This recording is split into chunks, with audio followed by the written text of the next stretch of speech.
이번 시간에는 구한말, 그러니까 고종시대 때 왕실의 사치와 주술 정치가 얼마나 극심했는지 좀 설명을 드리겠습니다.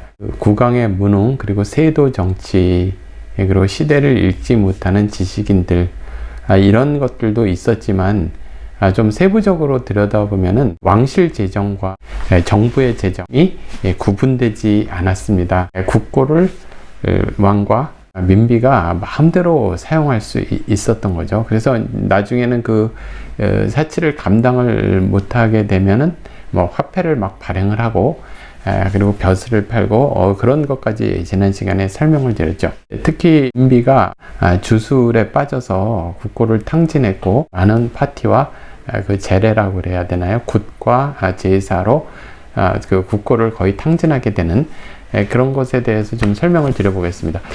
그 매천야록이 그 시간대별로 기록이 되어 있기 때문에 그것을 이렇게 찾아서 주제별로 이렇게 찾아봐야 되기는 하는데요. 그 주술 정치, 특히 진령군에 관련된 거를 소개해 드리면, 원자가 태어나면서부터 궁중에서 잘 되기를 비는 제사가 절제 없이 팔도강산으로 두루 돌아다니며 지냈고, 임금 또한 마음대로 연회를 베풀어 상으로 주는 것이 헤아릴 수 없었다. 양전이라는 것은 인공과 민비를 말하는 거죠. 양전이 하루 허비하는 비용이 1000금이나 되어 내수사가 소장한 것으로는 지출을 감당할 수 없었다. 그래서 끝내 호조나 선해청에서 공금을 취해다 썼는데, 관리 책임자는 그것이 위반이라는 것을 말하는 이는 한 사람도 없었다. 1년이 채 못 되어서 대원군이 여축해 놓은 것을 모두 탕진하였다. 그래서 매관, 매과 등 온갖 폐정이 계속 생겨났다. 중전 민비가 충주에 피난하고 있을 때 무당이 찾아와서 대궐로 돌아올 수 있는 시기를 점치게 하였는데, 시를 어기지 말라 하여 중전은 신기하게 여기고 그를 데리고 환궁했다. 몸이 좋지 않을 때 무당의 손이 아픈 곳을 만지며 아픈 증세가 점점 들어들어 날로 혈염이 커졌다. 매일 중궁전에 머물러 그의 말이라면 듣지 않는 것이 없었다고 한다.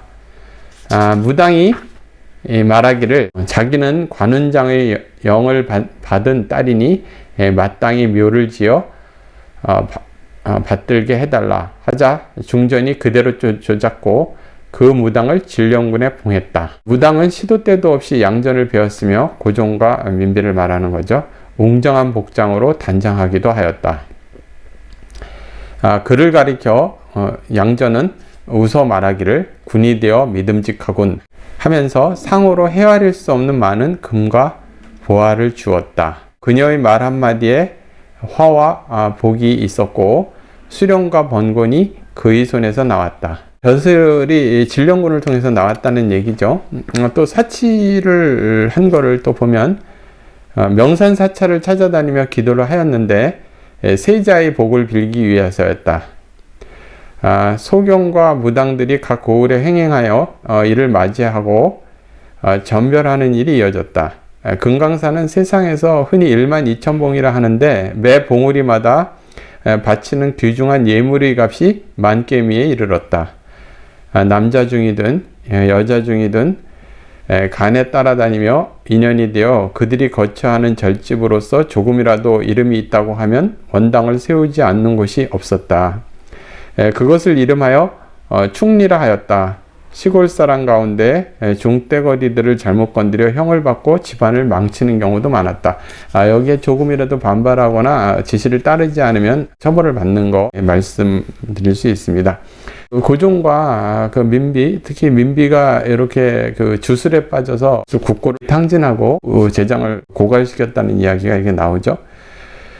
또 매천야록을 보면은 왕의 지출에서 가장 큰 용도는 고사와 달이었다. 그러니까 고사 지내고 제사 지내는 건데 그 제사가 그 조상 제사가 아니라 무당과 관련된 그런 거죠. 1893년에만 총 29번의 고사와 달해가 행해졌으며 조정 관료나 외국 손님을 접대하는 목적으로 음식을 하사하거나 연회를 개최한 것도 37회에 달하였다. 1893년 고사 달에 연회에 사용하는 식재료 등이 총 지출 444만 년 중 247만 양이 제출되었다.